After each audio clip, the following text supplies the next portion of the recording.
여러분 안녕하십니까? 프레스룸 라이브의 구경호입니다. 7월 4일 목요일 오늘 이슈부터 살펴보겠습니다. 16명의 사상자를 낸 서울시청역 앞 사고 당시 역주행 운전자는 일방통행 도로에 진입한 순간부터 급가속을 한 것으로 조사됐고 보조 브레이크 등은 들어오지 않은 것으로 파악됐습니다. 숨진 희생자들 발인은 조금 전에 진행됐습니다. 이런 가운데 고령 운전자들의 사고가 연달아 나왔습니다.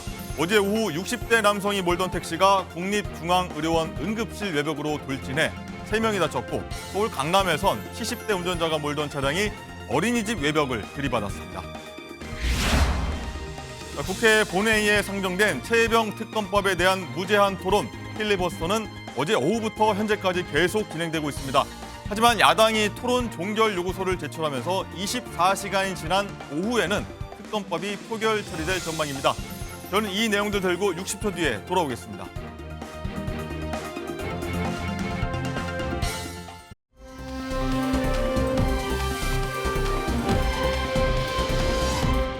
네, 방송 보시며 저희 유튜브 댓글창에서 토론하시면요. 시청한 재미가 2배, 3배입니다. 많은 참여 바라겠습니다. 자, 서울시청역 앞 역주행 사고 희생자들 발인이 조금 전에 열렸다고 합니다. 자, 고인의 명복을 빌면서 이 소식은 잠시 뒤에 전해드리도록 하겠습니다. 자, 먼저 오늘 돈 되는 경제 뉴스로 문을 열겠습니다. 현대인의 필수품입니다. 자, 바로 이 커피인데요. 요즘은 이 커피 한 잔 마신다는 표현보다 수혈 한다 이런 표현이 더 어울릴 정도로 필수품이 된 이 커피가요. 국내는 물론 해외로 뻗어나가고 있다고 합니다. 오늘은 이 커피로 보는 경제라는 주제로 김광석 한양대 겸임 교수와 얘기 나눠보도록 하겠습니다. 안녕하십니까 교수님? 네, 안녕하십니까? 커피 들고 나오셨군요. 네, 그렇습니다. 예. 어쨌든 이 커피 들고 출근하는 게 저한테도 좀 일상이 된 것 같은데 이 요즘에 길거리 나가면요, 눈 돌리는 곳마다 카페들이 바로바로 눈에 띌 정도로 많은데 실제로 전국의 커피 점수가 10만 개가 넘었다고 하더라고요. 네, 그렇습니다. 정확히는 10만 700여 개가 됩니다. 예. 그러면 6년 전과 비교하면 얼마나 증가했냐? 2배 이상 증가했습니다. 2배. 예, 6년 전에 5만여 개였으니까요. 6년 만에 2배. 예, 질문 한번 드려보겠습니다. 우리 편의점도 굉장히 많잖아요. 4대 편의점. 예. 편의점이 많을까요? 커피점이 많을까요? 그래도 편의점이 많지 않을까요? 그렇게 생각하시죠? 편의점 4대 편의점이 5만여 개 되니까요. 5만밖에 안 됩니까? 그렇습니다. 커피 전문점이 2배 정도 많다. 그만큼 많이 커피 전문점이 배치되어 있다. 이렇게 볼 수 있겠습니다. 그렇군요. 어쨌든 이 나가면은 노란 간판 든 그 카페죠. 커피 전문들 굉장히 많이 좀 볼 수가 있는데 네. 어쨌든 이 올해 우리나라 커피 소비량 보니까 전 세계 평균 소비량의 2배나 된다. 이런 그렇습니다. 수치가 나왔더라고요. 그렇습니다. 참 카페인이 필요한 나라가 아닌가 이런 생각이 드는데요. 우리 1인당 연간 커피 소비량이 405잔 정도 됩니다. 그러면 글로벌 평균 소비량이 152잔이거든요. 2배 이상 되고요. 저도 이제 아메리카노를 항상 마시는데 예. 아메리카노 하면 미국이잖아요. 그렇죠. 미국도 318잔 마십니다. 아, 그러니까 우리나라가 굉장히 커피를 많이 마시는 나라다 이렇게 볼 수 있습니다. 코리아노네요. 네, 그렇습니다. 알겠습니다. 어쨌든 이 커피를 이렇게 많이 애용하니까 국내 업체들의 커피 수출량도 굉장히 늘어나고 있다 이렇게 들었는데 네. 이른바 이 K커피의 세계화 반가운 일인 것 같긴 네, 합니다. 반가운 일입니다. 제가 석유랑 잠깐 비교하면요.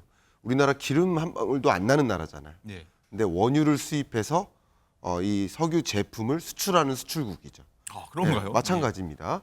우리는 원두를 수입해서 커피를 수출하는 또 커피 수출국이 거의 됐습니다. 전량 수입해서 네. 수입한다. 규모를 본다면 2018년 기준으로 1억 7천 달러 정도 됐었는데 22년 기준으로 또 2억 3천만 달러로 굉장히 많이 늘어나고 있고요.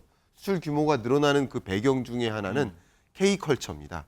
K드라마, K무비 이런 것들이 많이 보급되다 보니까 그 영화 속에서 드라마 속에서 마시는 한국 커피 브랜드가 굉장히 인기를 끄는 거죠. 예. 그러면서 수출로 이어지고 있는 상황이라고 볼 수 있겠습니다. 저 배우가 먹는 커피, 가수가 먹는 커피 네. 맛있겠다 이런. 아마 오늘부터 MBN 커피가 예, 이렇게 저희가 유행하지 않을까 생각이 됩니다. 그렇군요. 네. 어쨌든 이 커피 업체를 보면은 이 최근 필리핀의 한 업체가요, 우리나라 이 한 업체를 인수했다 예. 이런 얘기도 들리더라고요. 네, 그렇습니다. 필리핀의 가장 큰 정말 대형 패스트푸드 업체인데요. 예. 졸리비 푸즈라고 합니다. 음. 지분의 한 70%를 인수하는 과정인데요. 오. 2014년에 이 컴포스 커피가 기장군에서 부산 기장군에서 거기서 시작됐습니까? 시작됐습니다. 오. 지금 이디야와 메가커피를 이어서 컴포스 커피가 세 번째로 매장을 많이 보유하고 있는 1,900여 개의 가맹점을 보유하고 있는 큰 기업으로 이제 성장했는데 제가 말씀드린 노란 간판 업체 중에 하나. 그렇습니다. 예. 이 컴포스 커피가 지금은 매각가 4,700억 원으로 오. 성장했었다. 그러니까 좋은 어떤 창업 아이템 중에 하나로 부상한 것이다. 의견 드리겠습니다. 그렇군요. 어쨌든 이 커피 업계가 굉장히 화랑인데 네. 뭐 무조건 다 좋은 건 아니죠. 커피가 마냥 잘 되는 것 같지는 않습니다. 커피 업계가. 네, 커피 업계가 마냥 잘 된다고 볼 수는 없겠습니다. 왜냐하면 그만큼 많아졌기 때문에 우리가 많아진다고 더 많이 소비하지는 않잖아요. 그렇죠. 근데 소비량은 정해져 있는데 커피 가맹점 수가 많아지다 보니까 과열 경쟁, 하나의 시장을 양분해 나가는 그런 흐름이 좀 전개되고요. 또 중요한 게 가장 중요한 흐름이 요즘에 이상기후잖아요. 그렇죠. 좀 이상기후는 원두 농가들의 농사가 일정치가 않아요. 가뭄이라든가 뭐 여러 해충 피해라든가 메뚜기 떼의 출범이라 이런 일들이 빈번해지면서 원재료 가격이 인상됩니다. 네, 일단 지금 화면에는 카페 폐업 건수가 지금 그렇습니다. 보여지고 왜냐하면 있고요. 원재료 가격이 상승하는데 매출이 그만큼 늘어나지 않으니까 굉장히 어려운 거죠. 커피점도 과열 경쟁 속에. 그래서 폐업으로 연결되는 경우도 좀 많아지고 있는 상황이라고 볼 수 있겠습니다. 예. 어쨌든 뭐 소상공인분들, 카페 업주분들 굉장히 좀 아쉽다, 안타깝다 이런 소식도 있고요. 네. 어쨌든 이 물가, 뭐 원재료 가격 급등이 좀 문제라고 좀 말씀하셨는데 이렇게 되면 뭐 저희 주변에 1,000원대 커피 굉장히 많은데 네. 여기서 못 버는 거 아닌가 좀 우려도 되긴 하면서요. 네. 어쨌든 이 커피 공화국이라고 좀 저희가 불리는데 어쨌든 무턱대고 창업하는 것 경계해야 될 것 같고 많이 네. 알고 창업을 해야 될 것 같아요. 네, 그렇습니다. 가장 중요한 거는 과잉 경쟁입니다. 그러니까 자영업은 자영업과 경쟁한다라는 문장을 제가 드리고 싶습니다. 예. 그러면 나 여기저기 커피숍이 많네, 나도 커피숍 해볼까? 이렇게 생각하시보다 저도 한 번쯤은 생각해봤던 그렇죠. 것 같아요. 여기저기 커피숍 많으니 이곳에서는 커피숍 하면 안 되겠다. 이런 생각을 하셔죠. 반대로 네. 과다 경쟁이라는 것을 주의하시면서 어떤 부문으로 창업을 할까를 고민하실 때 오히려 과다 경쟁을 피해가는 방향으로 업종을 선택하는 것을 좀 추천드리고 싶은 마음입니다. 그렇군요. 어쨌든 이 경제 전문가시니까 한번 여쭤보겠습니다. 많은 분들이 커피 시장 진입하시려고 하실 텐데, 네. 자 경제적 이득을 좀 얻기 위해선 좀 어떻게 해야 될 것 같다. 팁 좀 네. 주시자면요. 요즘의 그 경제 트렌드가 바로 스태그플레이션이라는 현상 때문에 말이 어렵습니다. 예, 스태그플레이션 물가는 높은데 경기는 또 아. 안 좋아요. 이게 바로 스태그플레이션입니다. 이런 경제다 보니까 사실 전반적으로 실질 소득이 줄어들고 있습니다. 실질 소득이 줄어드는데 특히 그 소득의 분포를 보면 고소득층은 소득이 오히려 늘어나고요. 저소득층의 실질 소득이 많이 줄어들고 있어요. 이게 소득의 양극화입니다. 소득의 양극화는 뭘로 이어질까요? 소비의 양극화로 이어집니다. 그래서 커피 브랜드도 가급적이면 아예 프리미엄 제품으로 가시든가 아니면 저가형 커피 둘 중에 하나를 선택해서 공략하는 것을 좀 추천드리고 싶은 마음. 그렇군요. 알겠습니다. 많은 분들도 유익하게 좀 보셨을 것 같습니다. 오늘 말씀 여기까지 듣겠습니다. 감사합니다. 네, 감사합니다.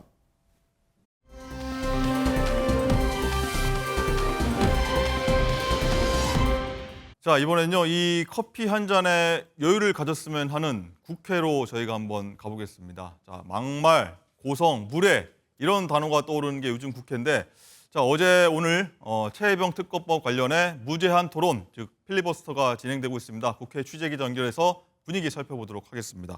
자 민지숙 기자, 자 어제 오후부터 시작된 필리버스터가 새벽을 넘어서 현재도 진행되고 있나요? 그렇습니다. 이 최혜병 특검법이 상정된 이후 벌써 19시간째 여야가 번갈아가며 찬반 토론을 이어가고 있는데요. 국민의힘에선 법사위 소속인 유상범, 주진우 의원이 각각 4시간, 5시간 동안 토론을 이어간 데 이어 대변인을 맡고 있는 초선 박준태 의원이 7시간 가까이 장시간 발언을 했습니다. 현재는 민주당 서영교 의원이 찬선 토론을 하고 있습니다. 국민의힘이 무제한 토론에 들어간 직후인 어제 오후 3시 45분쯤 민주당은 이 토론 종결을 요청했습니다. 이에 따라 국회법상 24시간 뒤인 토론을 끝낼지의 여부를 무기명 투표에 붙이게 되는데요. 야당 의석만으로 강제 종료가 가능하기 때문에 오늘 같은 시간 토론이 끝나게 될 예정입니다. 이 토론이 끝나고 나면 최상범 특검법은 곧바로 투표에 붙여지게 되고요. 이 역시 야당 의석만으로도 통과가 확실시되는 상황입니다. 다만 21대 국회와 마찬가지로 법안이 통과되더라도 윤석열 대통령이 거부권을 행사하는 수순이 되풀이될 걸로 보입니다. 네, 그리고 여야는 더불어민주당 이재명 대표 관련 재판 검사 이 탄핵을 두고도 충돌하고 있죠. 맞습니다. 추경호 국민의힘 원내대표는 오늘도 이 수사 검사를 탄핵한다고 이재명 전 대표의 죄가 사라지진 않는다라고 쏘아붙였습니다. 국민의힘 박수영 의원은 조금 전 SNS에 지금 민주당이 추진하고 있는 이재명 수사 검사에 대한 탄핵은 국가 체제를 전복하려는 쿠데타에 해당한다라고 비난했는데요. 이 검찰 내부에서도 비판 여론이 부글부글 끓고 있습니다. 서울중앙지검장 시절 이재명 대표의 수사를 지휘했던 송경호 부산고검장은 검찰 내부망에 자신을 탄핵하라라는 글을 쓰며 비판했고 이 탄핵 대상이 된 검사 4명은 국회 법사위 청문회에 나가지 않겠다는 입장인 걸로 전해졌습니다.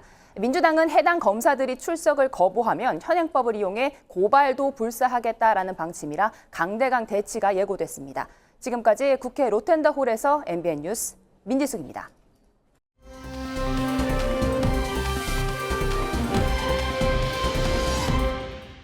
네, 그럼 관련 내용 전문가들과 함께 정치권 소식 얘기 나눠보도록 하겠습니다. 안녕하십니까? 안녕하세요. 어서 오십시오.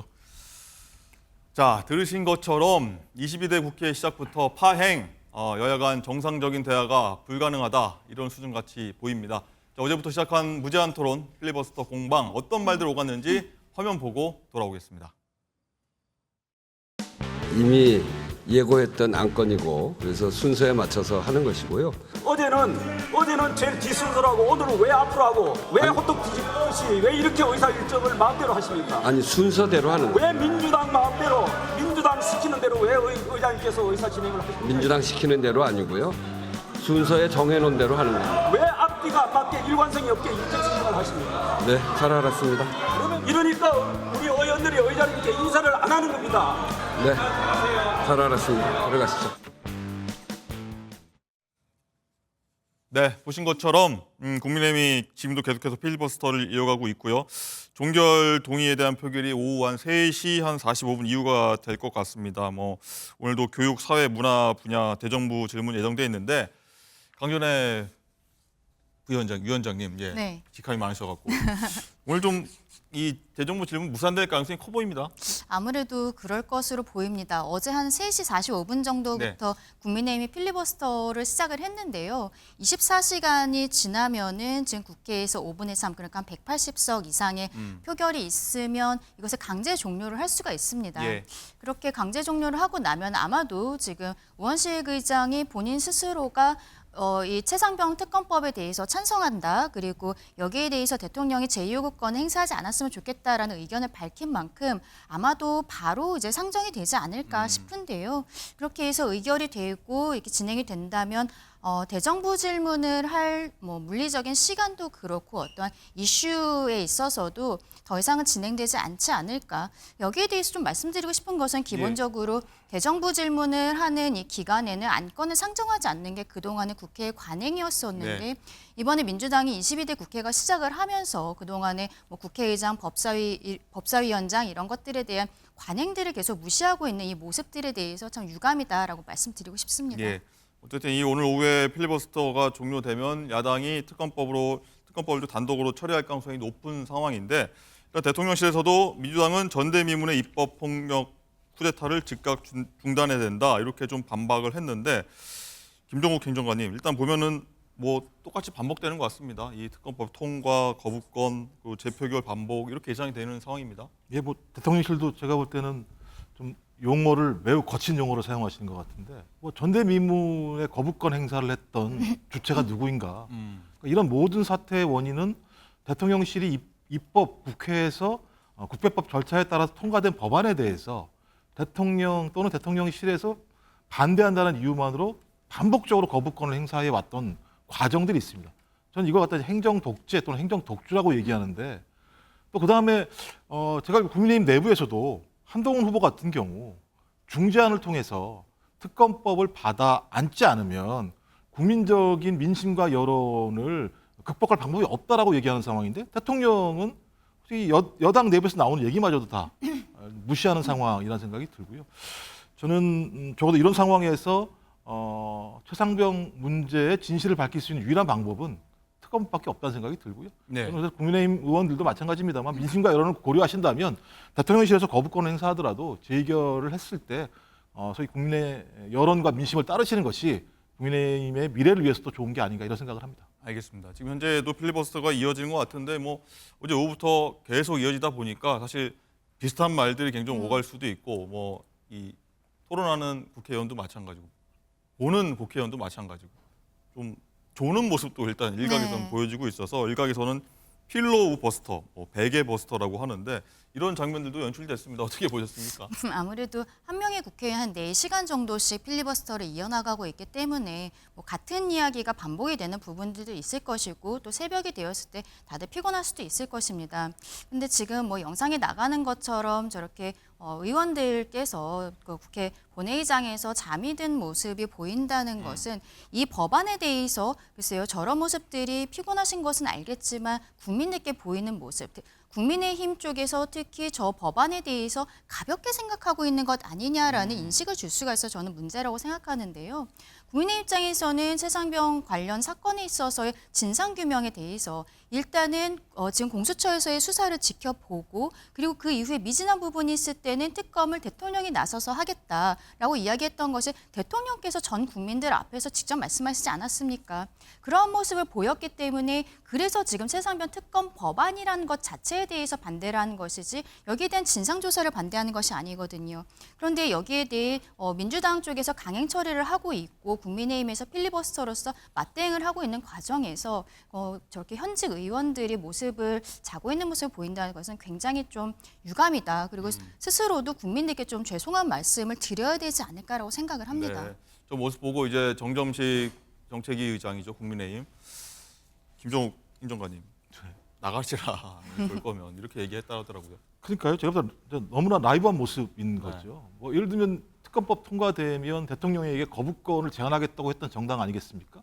또 그 정당에서 한 분 같은 경우는 뭐 초선 비례입니다만 최고위원 선거까지 나오신 분입니다. 결기를 보이셔야 되는 거죠. 그러니까 그 당의 미래는 초선들의 모습을 통해서 확인할 수가 있습니다. 근데 두 분 다 제가 알기로는 비례 초선이십니다. 그러니까 이 특검법을 받아들이는 진정성이 어디에 있는가라고 하는 근본적인 질문이고요. 지금 나오고 있는 내용들은 아시겠습니다. 7월 31일 날 대통령 부속실장이 국방비서관과 통화한 내역이 나오고 8월 2일 날 대통령이 이종섭 전 장관과 통화한 내역이 나오는 상황입니다. 이 사건에 대해서 많은 국민들이 실체가 뭔지에 대해서 알고 싶어하는 상황입니다. 그렇다면 그럼 무게에 맞게 국민의힘 의원들 집권 여당 아니겠습니까? 좀 그렇다면 왜 자신들이 얘기하는 거부권 행사가 타당한지에 대해서 보여주려면 저는 자세를 보여주시면 안 되는 거죠. 저는 자세로부터 이미 특검법에 대한 민심과 이반된 국민의힘의 모습을 볼 수 있다. 앞으로는 저런 일을 하시지 않았으면 좋겠습니다. 왜냐하면 또 방송법 같은 경우 또 네. 남아있기 때문에 저런 모습을 보이면 제가 볼 때 집권 여당의 책임성이라고 하는 것들을 국민들이 감지할 수가 없겠죠. 네. 어쨌든 뭐 의원 두 분 개인적인 사유도 있었을 것이다. 저는 그렇게 한번 믿고 싶고요. 어쨌든 이 대정부 질문 파행의 단초가 됐던 민주당 김병주 의원의 어떤 정신 나간 국민의힘 이 발언 논란도 사실 계속되고 있습니다. 어제도 이어졌는데요. 영상 보고 오시죠. 여기 웃고 계시는 정신나간 국민의힘 국회의원들은 정신 나갔죠? 어떻게 일본과 동맹을 맺습니까? 정신이 나가도 한참 나갔죠? 정신 나간 국민의힘이라고 표현을 한 것인데 정신 나간 표현을 가지고 계속 트집을 잡고 있습니다.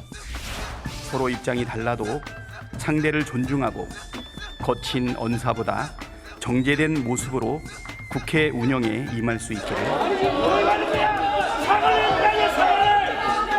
여러 공방 중에 우리 당 의원의 거친 언사에 대해서 유감을 표하는 바입니다. 예, 어제 그제 상황인데 어떻게 보셨습니까? 강전혜 변호사님.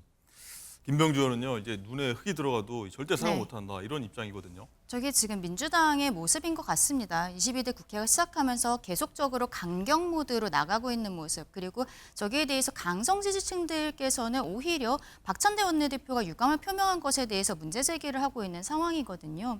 정신나간이라는 단어를 쓰게 되는 과정에 있어서도 처음에 김병주 의원이 한미일 동맹이라는 단어를 어떻게 쓸 수 있냐 이 얘기를 했을 때, 이 취지의 이야기를 했을 때 이미 국무총리께서, 한덕수 국무총리께서 그것에 대해서 실수였다는 식의 이야기들을 이미 했습니다. 이야기가 다 되었고, 그리고 그 취지는 지금 뭐 한미일 간의 어떤 군사 협력이라든지 이런 것이라는 것을 이미 다 알고 계시는 상황이었었거든요. 한덕수 국무총리가 거기에 대해서 오히려 대장님께 제가 배우지 않았습니까? 라고까지 했는데 그 이후에 정신나간이라는 불필요한 단어를 쓰면서 감정적으로 격화를 시켰다는 것이죠.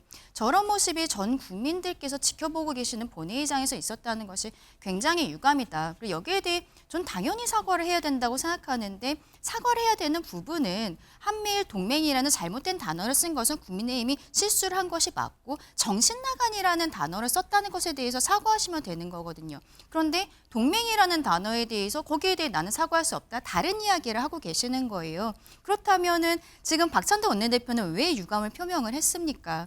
여기에 대해서 우리 국민들께서 지켜보고 계시고, 아무리 여야 간에 이렇게 대립하는 과정이 있다고 하지만 불필요한 말싸움을 하는 것을 좀 지양을 하는 것이 좋지 않을까라고 생각을 합니다. 네. 이에 대해서 국민의힘 호준석 대변인이 이 한미일 동맹 얘기를 했는데, 군사 협력 정도가 맞다는 취지로 일단은 뭐 사과라고 할까요? 뭐 설명을 했는데, 김종욱 행정관 어떻게 보십니까? 이 그래도 상대 당 의원들한테 정신 나가는 표현했던 것. 일단은 원내대표가 사과했지만 이 해당 의원도 하는 게 맞다고 보십니까? 어떠십니까? 뭐 제가 볼 때 일정한 시간이 지나면은 김병주 의원이 이 부분에 대해서 전혀 설명을 할 거라 생각이 듭니다. 좀 사과하지 않을 거라고 생각이 듭니다. 왜냐하면 한미일 동맹이라는 표현 자체가 매우 중대한 의미를 담고 있습니다. 헌법 정신에 부합하지 않습니다. 저는 그 반헌법적인 발언을 집권 여당의 대변인이 제기를 했습니다. 이걸 사소하게 보면 안 되는 측면이고요. 또 하나는 동맹은요, 대통령이 조약을 갖다가 체결하고 비준을 해야 됩니다. 국회는 동의권을 갖고 있습니다. 이 용어는 되게 아주 육중한 용어입니다. 근데 저런 얘기들을 하고 있다는 사실, 그리고 실제적으로 지금 한미일이 군사 훈련을 전개하고 있는데 과거랑 다른 양상입니다. 과거에는 부분적인 훈련만 있었는데 포괄적인 훈련을 하고 있습니다. 포괄적 훈련이라는 개념은 무기 체계를 공유하고 정보 체계를 공유한다는 얘기입니다. 사실상 동맹으로 가고 있는 상황입니다.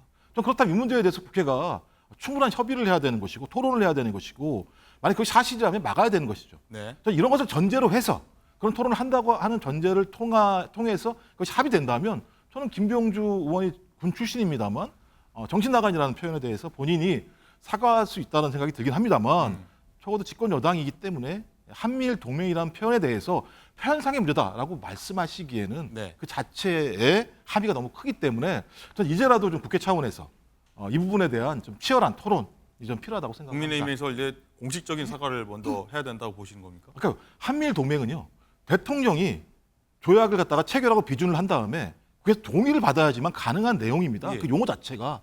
근데 그걸 공당의, 그것도 집권 여당의 대변인이 정정을 했죠. 얘기를 했습니다. 그러니까 예를 들어 정정한다고 끝나는 문제가 아닌 거죠. 그럼 마찬가지 아니겠습니까? 여러분, 예를 들면 민주당에서 원내대표가, 그것도 최고지요, 국회 내에서는 공식적으로 유감을 표명했습니다. 그럼 끝나는 겁니까? 아니라고 말씀하시잖아요. 저는 그래서 이 부분에 대한 원인을 제공했던 한미일 동맹이라는 부분에 대한 국회 차원의 치열한 토론이 좀 필요하다고 생각을 합니다. 알겠습니다. 자, 그리고 어제입니다. 이 국민의힘 배준영 의원이 민주당 의원들 향해서 어떤 질문을 던졌는데, 민주당 의원들이 일제히 같은 대답이 나왔고 뭐 웃음까지 터졌다고 합니다. 어떤 영상인지 보시죠. 야당 의원님들께 여쭙겠습니다. 지금의 국회의원이 의원님들께서 다짐했던 의정활동의 모습이 맞습니까? 국민께 이렇게 22대 국회를 만들어가고 있다고 떳떳이 말씀하실 수 있으세요? 민주당 이름 앞에 더불어라는 말을 붙일 수 있습니까? 민주당은 씁쓸한 국회의 모습이었습니다. 어제 학생들도 현장에서 지켜보고 있었다는데 학생들이 한 게 아니라 민주당 의원들이 일제히 대답했다, 이런 말씀을 드리겠습니다. 자, 두 분 말씀은 오늘 여기까지 듣겠습니다. 감사합니다.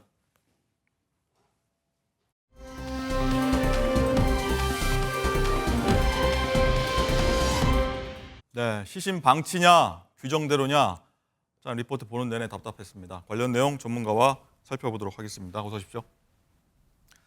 자, 이건 변호사님, 일단은 경찰이 사고 원인 규명에 박차를 가하고 있는데 지금 어디까지 지금 조사가 된 겁니까? 네, 현재 이 시청역 사건 관련해서 경찰이 어제 브리핑을 했습니다. 네. 이제 브리핑 결과 내용을 좀 살펴보면 일단 경찰은요, 급발진보다는 일단은 가속 페달을 오인해서 잘못 밟았다. 이 부분에 무게를 지금 두고 사건을 바라보고 있습니다. 가속이다? 네, 맞습니다. 그래서 이 부분에 대해서 지금 보고 있는 것이 혹시나 이 운전 중에 이 부부 간의 어떤 대화 중에 언쟁이나 다른 것들이 이 사고 발생 가능성에 영향을 끼쳤던 것이 아닌가 이렇게 경찰은 보고 있고요. 예. 그래서 사고 직후에 블랙박스를 확보를 했고 이 내용에 대해서 경찰이 좀 얘기를 했습니다.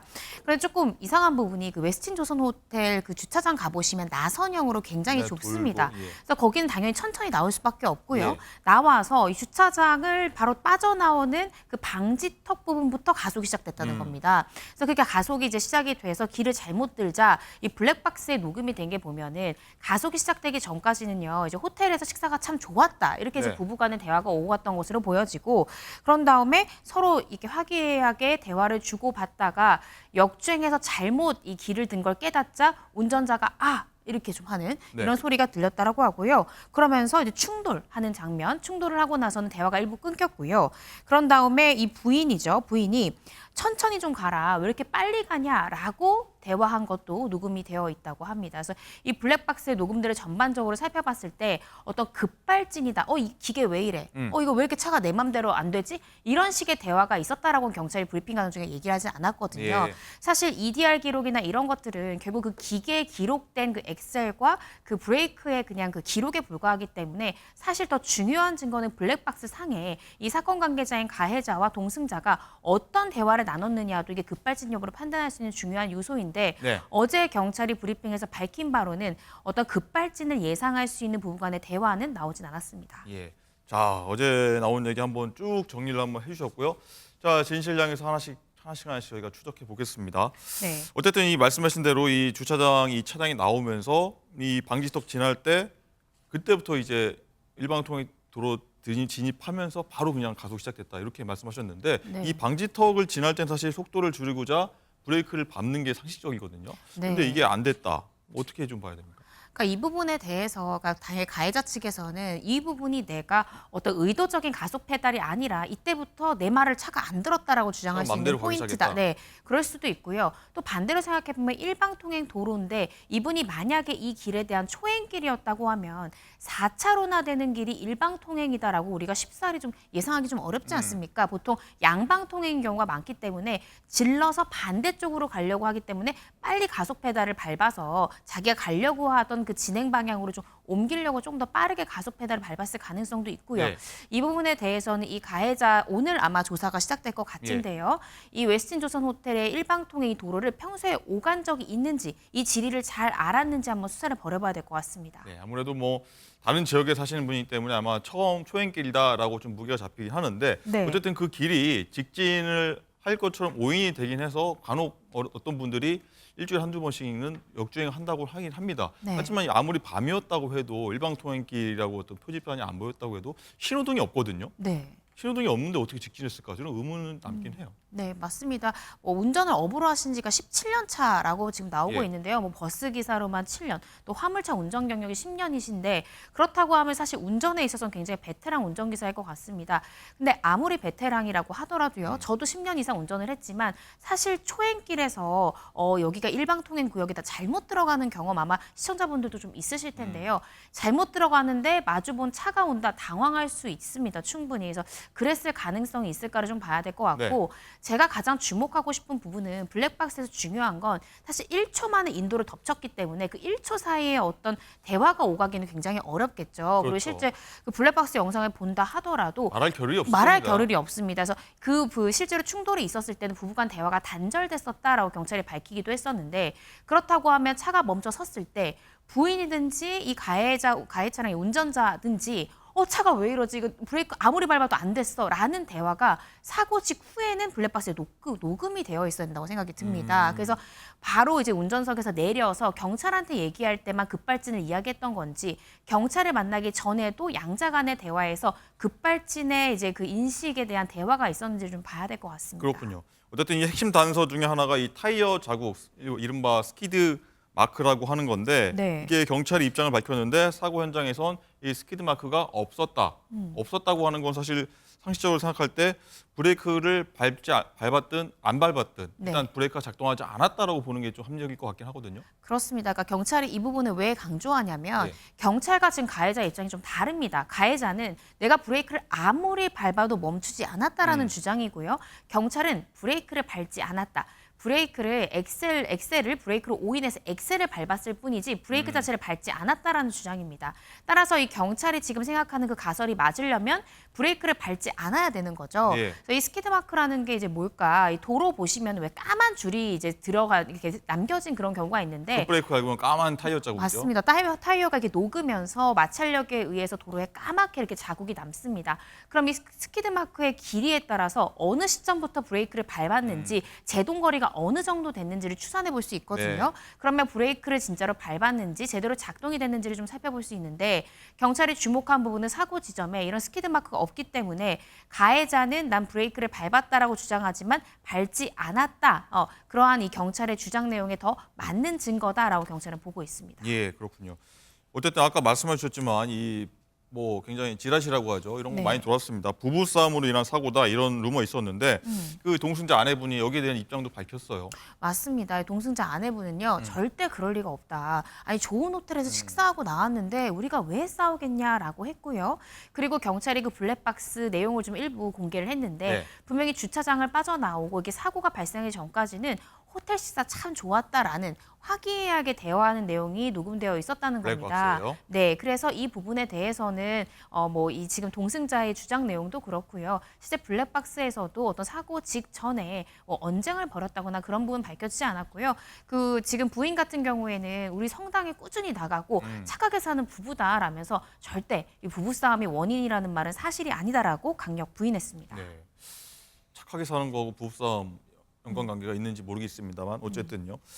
자, 그리고 이 아까 말씀했다시피 오늘 사고 운전자에 대한 조사가 이루어지는데 경찰이 네. 직접 이 병원에 가서 이 사고 운전자 지금 뭐 갈비뼈가 많이 부러졌다고 하는데 직접 조사를 한다고 하는데 병원까지 가서 조사하는 거 굉장히 좀 이례적인 것 같습니다. 이례적이지만 있습니다. 그러니까 있긴 이렇게 있습니까? 네, 몸이 굉장히 좋지 않을 때는 병원에 가서 직접 조사를 하기도 하고요. 또 가끔씩 피해자들이요, 뭐 구치소나 교도소에 있는 경우도 있죠.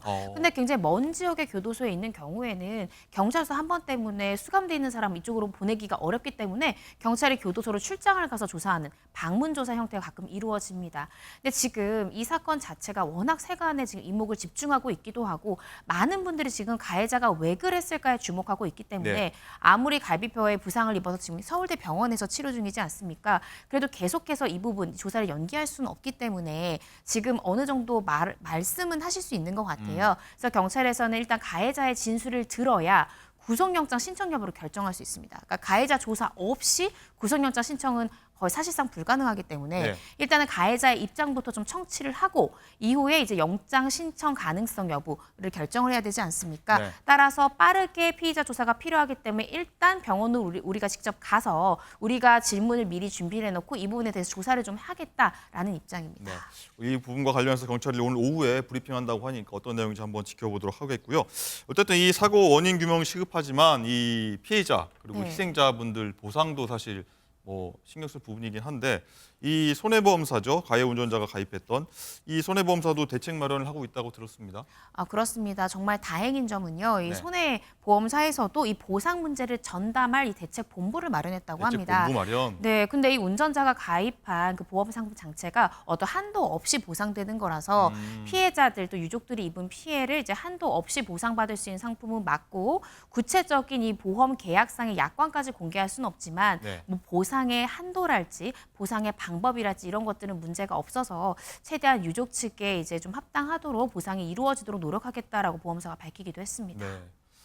다행이라고 할까요? 그렇게 표현할지 모르겠습니다만 어쨌든 이 보험금 총액이요. 100억 원에 달할 거다라는 네. 얘기도 나오더라고요. 이 정도는 굉장히 큰 규모 같습니다. 굉장히 큰 규모입니다. 왜냐하면 이제 일시이익 때문인데요. 만약에 사망한 망자가 살아있었을 경우에 이제 노동이 가능한 연령까지 벌었을 이익, 그런데 사망함으로 인해서 얻지 못하는 일시이익까지 추산했을 때 그 정도의 비용이다라는 건데요. 이게 지금 우리 나오는 보도에 따르면 공무원도 있지 않습니까? 예. 공무원은 특별한 사유가 없으면 정년까지는 보장되는 직원이기 때문에 실제로 이렇게 보상 청구를 해보면 공무원 같은 경우에 굉장히 높은 금액이 인정되기도 합니다. 그래서 이렇게 지금 추산을 해봤을 때 한 명 한 명당 30대에서 50대 경제활동이 왕성하고요. 또 직업도 분명하고 소득도 높은 편이기 때문에 이것을 이제 노동 가능 연한까지 계산해봤을 때 보상액이 상당히 클 것이다 이렇게 보고 있고 보험사에서도 이 부분을 전담할 대책본부를 마련한 그런 상태입니다. 예, 공무원분들 말씀하셨지만 서울시 또한 이 피해자들한테 재난보험금 지급할 예정이다 이렇게 얘기도 나오더라고요. 그렇습니다. 이 서울시민안전보험, 이 사망보험금 2천만 원을 유족들에게 지급할 예정이다라고 밝혔는데요. 이 시민안전보험이라는 게 예상치 못한 이런 사고로 인해서 사망을 하거나 장애를 입거나 이런 경우 서울시에서 보상을 해주는 보험 상품입니다. 네. 나도 혹시 가입되어 있는 거 아닌가라고 궁금하실 수 있는데요. 모두 다 서울 시민이라면 자동 가입되는 보험 상품이기 그렇군요. 때문에 이런 일이 발생하시면 서울시에 문의해 보시면 좋을 것 같습니다. 알겠습니다. 자, 어쨌든 우리 곁에 있어야 할 이 9명의 희생자들에 대한 발인이 자, 오늘 오전에 이루어졌다고 합니다. 좀 가슴이 참 먹먹한데.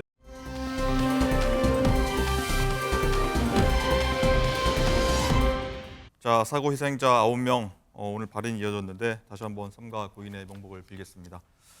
자, 다음 소식으로 한번 넘어가도록 하겠습니다. 프로농구 선수 허웅 씨에 관한 소식인데요. 저희가 지난주에 허웅 씨 쪽 전 여친을 고소했던 그 부분에 대해서 허웅 씨 쪽 입장을 저희가 전해드린 바가 있는데 저희 장가희 기자가 오늘은 그 고소를 당한 측이죠. 전 여자친구에 대한 어떤 입장을 저희가 취재를 했습니다. 장가희 기자, 일단은 허웅 씨에게 공갈 미수 협박 등으로 고소당한 그 전 연인 A 씨죠, 여자친구 줄여서 법률 대리인을 선임했는데 이 박수홍 씨하고 선웅숙 씨를 대리한 그 변호사라고 하더라고요. 네, 그렇습니다. 우선 지난달 26일에 허웅 씨 측이 A 씨를 고소한 이후에 두 사람은 지금 인공 임신 중절이라는 이 충격적인 사실을 놓고 여러 가지 지금 진실 공방을 벌이고 있습니다. 네. 자, A 씨 측이 억울해하는 건 이겁니다. 허웅 씨가 사실과 사실이 아닌 것들을 교묘히 섞어서 마치 A 씨가 부도덕한 여성이어서 허웅 씨가 임신 중절과 또 이별을 선택할 수밖에 없었던 것으로 보도된 점. 이 점에 대해서 강력한 유감을 표시하면서 법적 대응을 예고를 했거든요. 네. 자, 특히 사귈 당시 이 A 씨는 대학원생이었는데 자, 마치 유흥업소에 다니고 있는 것처럼 이 사실 여부나 시점을 교묘히 섞어서 이제 모든 사실 여부와 관계없이 마치 좀 지탄받아야 하는 여성처럼 좀 프레임부터 씌웠다 이렇게 주장하고 있고요. 또 이 A 씨 변호를 맡은 이 노종원 변호사는 앵커님이 말씀하셨다시피 가족과 분쟁을 겪고 있는 박수홍 씨, 또 전 남편을 친언니 강제추행 혐의 등으로 고소한 배우 선우은숙 씨 사건, 그리고 고 구하라 씨의 유족 사건 등을 맡아서 좀 잘 알려진 인물입니다. 예. 이번 사건을 놓고 이 허웅 씨를 향해서 이 노종원 변호사는 여성은 욕망의 배설구가 아니다 이런 말까지 하면서 분노를 감추지 못했는데요. 그 목소리 한번 들어보시죠. 그냥 돈이 아니라 지금 상황이 두 번의 낙태 이후 여자분이 되게 정신적으로 무너져서 이 여자분은 지금 돈이 아니에요. 제가 이 사건에 대해서 되게 큰 애틋함을 갖고 있는 게요. 여성 입장에서 이제 두 번이라는 그런 불행을 겪고 나서 그냥 계속 무너져 내려가고 있어요. 네, 들으셨다시피 자, 이 여자분은 지금 돈이 중요한 게 아니다라고 이 변호사가 얘기를 하시는데 장가 기자, 이 허웅 씨 측에서는 이 전 여친이죠. 전 여자친구가 이 3억 원을 요구했다. 이 부분에 대해서 공갈 협박 혐의로 일단 이 부분에 대해서 고소한 부분이죠. 네, 그렇습니다. 제가 그 고소장을 입수해서 좀 내용을 좀 공개를 하려고 하는데요. 내용을 보면 여기서 좀 중요한 건 허웅 씨 측이 언급한 공갈 혐의. 그러니까 A 씨가 돈을 요구했다라고 한 거는 딱 두 번 나옵니다. 2021년 5월 29일 그리고 5월 31일. 이걸 한번 읽어보면 5월 29일 A 씨 측에서 3억이면 정말 싸게 먹히네. 협박도 아니라고 하네. 돈 보내 월요일 4시. 그리고 5월 31일에는 당장 돈 보내 진짜 이런 말로 A씨가 고소인에게 돈을 요구했다라고 나와 있죠. 네. 그런데 이 A씨 측의 입장은 고소인의 고소 내용은 2021년 2차례 돈을 요구했다는 게 전부이고 정말 A씨가 금전을 취할 목적으로 허웅 씨를 협박한 게 사실이라면 이런 말 정도는 해야 하지 않았겠나라고 했는데요. 그 목소리 한번 들어보시죠. 공갈이 있으려면 되게 지속적인 공갈이 있어야 되거든요. 계좌번호를 달라라든지 입금 방법이라든지. 그럼 공갈을 했으면 기본적으로 돈을 달라고 그러면 이제 보통 비밀 유지 합의 이런 걸 하잖아요. 뭐 그거에 대한 절차 얘기가 하나도 없어요. 그냥 애는 낳더라도 결혼은 좀 생각해 봐야 돼. 뭐 이 얘기해서 너무 화가 나서 며칠 한 다음에 그 다음에 미안하다고 꽃 준 사진도 있고요. 그리고 같이 화해해서 여행도 가고요. 지금 이게 공갈인가? 라는 게 제 의문이죠. 그 연인끼리 싸운 거 아닌가? 네. 자, 이거 보니까 이 금전 요구 난 뒤에 꽃을 준 사진이 있고 또 화해해서 같이 여행도 갔다. 자, 이게 좀 앞뒤가 안 맞는 말 같은데 어떤 얘기인가요? 네, 저희가 입수한 이 고소장에 나와 있는 금전 요구가 총 2차례 있었다고 말씀을 드렸는데요. 그 공갈이 정말 사실이고 허웅 씨가 이걸 정말 심각하게 받아들였다면 그 이후에 이 여성과는 관계를 사실 끊는 게 좀 상식적인데 네. 자, 그런데 허웅 씨는 이 A 씨의 금전 협박 이후에 그러니까 5월에 금전 협박을 받았다고 고소장에 적혀 있는데 A 씨에게 꽃다발 선물을 합니다.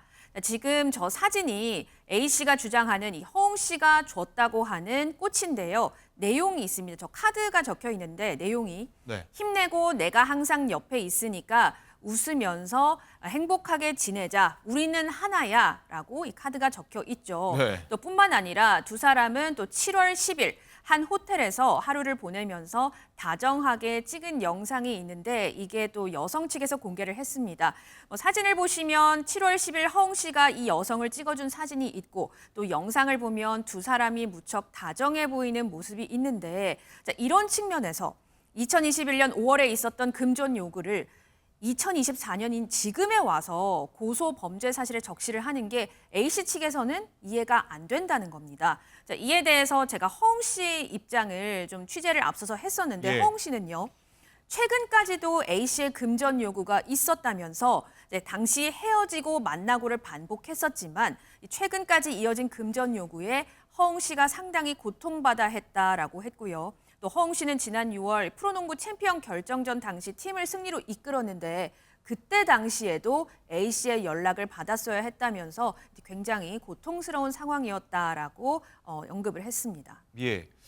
자, 방금 이 연인 시절의 화면까지 저희가 나가는 걸 봤는데 활짝 웃고 있는 허웅 씨 모습까지 봤는데 자, 막 여러 가지가 막 섞여 있는 것 같습니다. 저희가 하나하나씩 좀 사실관계 좀 따져봐야 될 것 같아요. 뭐가 맞는지 모르겠습니다.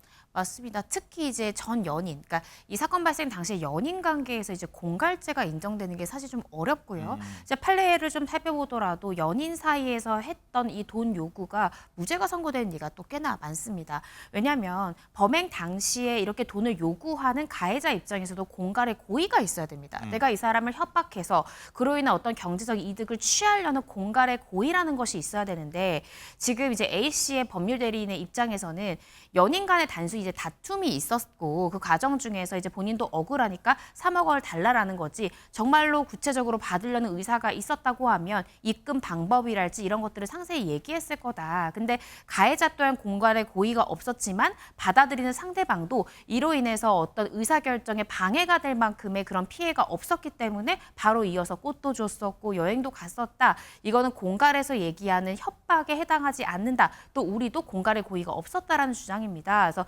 이 부분 지금 이 노정원 변호사께서 밝히신 이 사실관계는요. 네. 이 당시에 이 5월 달에 집중됐던 두 차례의 요구가 공갈인지 아닌지, 고의를 인정할 수 있는지 아닌지에 대한 되게 결정적인 부분이 될 수 있습니다. 그래서 실제로 진짜로 꽃을 준 게 맞는지, 왜 그걸 주게 됐는지, 이 또한 협박으로 인해서 준 건지, 아니면 정말 자의에 의해서 준 것인지, 또 여행 갔었던 거는 누구의 제안이었는지, 여행 이후의 사이는 어땠는지 등등을 좀 수사기관에서 시간 순서대로 잘 한번 수사해봐야 될 것 같습니다. 예. 뭐 날짜도 다 손재돼 있어갖고 한번 제가 한번 이 보면서 한번 질문 드릴게요. 일단 장관 기자, 일단 2021년 5월입니다. 이 전 여자친구 측의 금전 요구로 허웅 씨가 좀 힘들어했다. 뭐 이런 얘기가 고소장에 나와 있는데 이 전 여자친구 측에서는 오히려 이 허웅 씨가 헤어지고 싶지 않아서 먼저 연락이 왔다. 뭐 이런 내용이 있는 겁니다. 그렇습니다. 저희가 이 허웅 씨가 전 연인인 A 씨에게 연락하는 문자도 입수를 했는데요. 자, 사진을 한번 보면 2021년 8월 23일에 오갔던 문자입니다. 금전 협박이 아까 2021년 5월에 있었고 선물 준 게 6월이고 7월에 여행 갔다고 말씀을 드렸는데 그 이후죠. 8월에 있었던 일입니다. 자, 허웅 씨가 한 차례 전화를 걸었고 A 씨가 왜 전화했냐 이렇게 물어보니까 너 그 사람 다시 만나는 거니? 라고 물어봅니다. 그래서 A 씨가 나 너랑 말 별로 길게 하고 싶지 않다. 허웅 너하고 헤어지고 만난 사람이니까 연락하지 마. 나 내년에 결혼해. 라고 이 단호하게 끊어버리죠. 그러니까 허웅 씨가 뭐 누군데 뭐 누구랑 결혼을 하는데 어떻게 너 그럴 수가 있니? 라고 좀 미련을 보이는 문자 내용이 있어요. 그래서 A 씨는 이게 너랑 나랑 내 인생 마지막 연락이다. 너 같은 애랑은 비교도 안 되게 좋은 사람이니까 너도 너의 인생을 살아라. 너도 성공해라. 라고 좀 매정하게 끊어버립니다. 자, A 씨 변호사는 이런 부분에 있어서 과연 A 씨가 허웅 씨에게 금전을 취할 목적으로 3년이라는 긴 시간 동안 협박을 해온 것인지 아니면 인공임신 중절을 2번 한 여성이 결혼까지 허웅 씨에게 거절을 당하자 사과도 받아보려 하고 금전 요구도 한번 해보고 하는 그런 절규로 느껴지는지 직접 한번 보시고 판단을 해달라면서 저희에게 문자 내용을 준 거고요. 네. 그리고 오히려 이 중절 이후 헤어지고도 미련을 보인 사람은 허웅 씨 측이었다 이렇게 주장을 하고 있습니다. 예. 자, 그리고 허웅 씨는 계속해서 이 전 여자친구의 상습적인 공가 있었다 이렇게 하고 했는데 2달 전에는 또 이 전 여자친구가 허웅 씨한테 돈 필요 없다, 진정한 사과 필요하다 이런 식의 문자도 보냈다 하더라고요. 네, 맞습니다. 저희가 지난번에 허웅 씨 측 입장을 좀 충분하게 전해드렸기 네. 때문에 이번에는 좀 A 씨의 입장을 좀 충분히 전해드린다는 점 먼저 말씀을 드리고요. 지난 5월 2일에 A 씨는 허웅 씨에게 너는 단 한 번도 나에게 그 낙태에 대해서겠죠. 단 한 번도 사과를 한 적이 없다. 비겁하게 너 변호사 뒤에 숨어서 돈이나 몇 푼 쥐어주려고 한 게 다지. 그깟 돈 필요 없고 너 열심히 해봐. 어떻게 되는지. 이게 너한테 협박으로 들리니 강제 낙태를 2번 하고 인생을 똑바로 살지 못하는 여자의 한이다. 그렇게 알아달라라고 하면서 나는 이렇게 평생 살아야 되는데 너는 왜 잘 살아야 되냐. 나 분명히 말하는데 돈은 필요 없다. 우리 끝까지 가보자. 이렇게 여성이 지난 5월에 말한 문자 내용도 저희가 입수를 했습니다. 그렇군요. 일단 변호사님 어쨌든 이 두 사람 관계가 2021년에 끝이 납니다. 인공 임신 중절하고 나서요. 네. 근데 3년이 지났습니다. 지금 현재. 근데 지난 5월까지도 이 문자를 여성 측에서 보냈고요. 허웅 씨는 거기에 대해서 또 무대응하고 있지 않습니까? 뭐 이런 게 스토킹이랄지 법적으로는 좀 문제되는 게 있습니까? 이 스토킹 처벌법 상에 스토킹 범죄에 해당하려면요. 지속적 반복적이라는 요건도 필요하고요. 정당한 이유 없이 상대방 의사에 반해서 이런 행동들을 해야 됩니다. 근데 지금 보여주신 그 문자만으로는 사실 2024년 5월에 이제 주고받은 그러니까 본인이 A 씨가 일방적으로 보낸 문자잖아요. 그 2통의 문자만으로 지속적 반복적이라고 평가하기 좀 어려울 것 같고 그 사이의 연락에서 만약에 허웅 씨도 이 뭐 문자 연락에 대해서 답변하는 게 있다거나 아니면 먼저 전화를 건 적이 있거나 이 그간의 3년간의 세월 동안 허웅 씨도 어떤 답변이 있었다든지 받아주는 게 있었다든지 이제 그렇다라고 하면 이건 의사에 반한 연락이다라고 볼 수 어려운 점이 좀 있고요. 그게 아니라 분명하게 명시적으로 허웅 씨가 더 이상 연락하지 마라. 난 너랑 연락하고 싶지 않다라고 진지하게 밝힌 그 이후에도 일방적으로 A 씨가 계속해서 연락을 취했고 전화를 했고 아무런 답변이 없는 사람한테 어떤 메시지를 보냈다라는 것이 인정된다면 이건 스토킹 범죄에 해당할 수 있을 것 같습니다. 그래서 최근에 한 달 전에 보냈던 이 문자만으로 평가하기는 어려울 것 같고 허웅 씨와 또 A 씨가 그간의 3년간의 세월 동안 주고받았던 통화 내역이랄지 문자 메시지라든지 그걸 전반적으로 좀 살펴봐야 될 것 같습니다. 알겠습니다. 그리고 장 기자, 이 첨예하게 좀 양측 입장이 좀 배치되는 부분이 이건 것 같아요. 이 임신했을 때 허웅 씨가 뭐 책임지려 했다, 뭐 아니다, 뭐 강제로 임신 중절과 결혼 거부당했다 이런 입장이 좀 첨예하게 엇갈리는 것 같은데 양쪽 입장 어떻습니까 지금? 정리하면. 맞습니다. 저희가 우선 이 허웅 씨 측 입장을 보도했을 당시에 이 허웅 씨 변호사 목소리 한번 들어보시고 A 씨 측 목소리도 한번 들어보시죠. 소식을 전해 들으니까 허웅 선수는 그래도 내가 책임을 져야 되고 이 상대방도 책임을 질 거다. 2번째 임신했을 때는 서로 간의 신뢰관계도 뭐 해진 상태이기도 하고 좋진 않은 상황이었었거든요. 그게 너랑 결혼 안 해. 근데 애기는 책임질게. 이런 마인드는 아니고요. 당장은 못한다. 그런데 그 당시에 피고소인 측에서는 야, 그럼 너 이거 나한테 거짓말 한 거네. 약간 이런 식으로 하면서 약간 이게 상황이 커지게 된 것 같긴 합니다. 왜 반대를 안 할까요? 자기 아이고 너무 책임을 지고 싶어 했다면서요. 여자분한테 어떤 사회적 의미로 아이는 낳되 결혼은 천천히 생각하자라는 게 그 책임지는 사회적 어휘인지에 대한 의문입니다. 네, 또 저희가 오늘 사실 다루진 않았지만 A씨는 2021년 허웅 씨에게 폭행을 당해서 치아가 깨졌다 이런 주장도 현재 하고 있고 사진이나 이런 치료 내역도 저희에게 좀 줬는데요. 이에 대해서 제가 어제 오늘 허웅 씨 측 입장을 좀 들어보려고 수차례 전화 문자를 좀 드렸습니다. 그런데 허웅 씨 측에서는 현재 수사 결과가 나올 때까지는 언론 대응을 좀 자제하겠다는 입장이고 A씨 측이 오히려 좀 여론전을 하고 있지 않나라고 비판하는 모습을 보였습니다. 알겠습니다.